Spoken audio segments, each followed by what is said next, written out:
महाराष्ट्रात पहिल्यांदाच बिबट्याचं पांढरं पिल्लू आढळलंय आहे की नाही इंटरेस्टिंग। आता हे कुठे दिसलं तर आपल्याच कोकणात।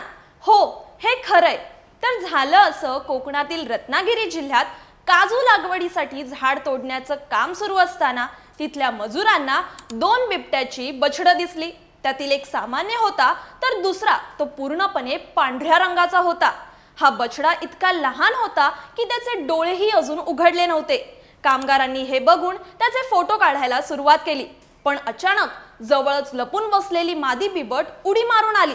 तिच्या बछड्यांवर धोका आला असं तिला वाटलं आणि ती कामगारांवर हल्ला करण्यासाठी पुढे गेली, म्हणून कामगार घाबरून तिथून पळून गेले। यानंतर वन विभागाला याची माहिती देण्यात आली, पण पथक पोहोचेपर्यंतच मादी बिबट दोन्ही बछड्यांना घेऊन दुसरीकडेच निघून गेली होती। आता त्या परिसरात कॅमेरा ट्रॅप लावण्यात आले असून बिबट्याच्या हालचालींवर बारकाईने लक्ष ठेवलं जातंय।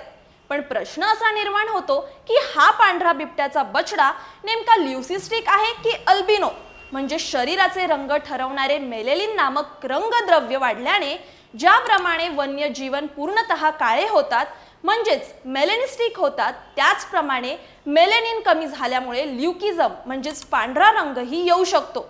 पण ल्युकिस्टिक प्रकारात शरीर पांढरे किंवा काळे असले तरी वन्यजीवांचे डोळे हे नियमित रंगाचेच असतात।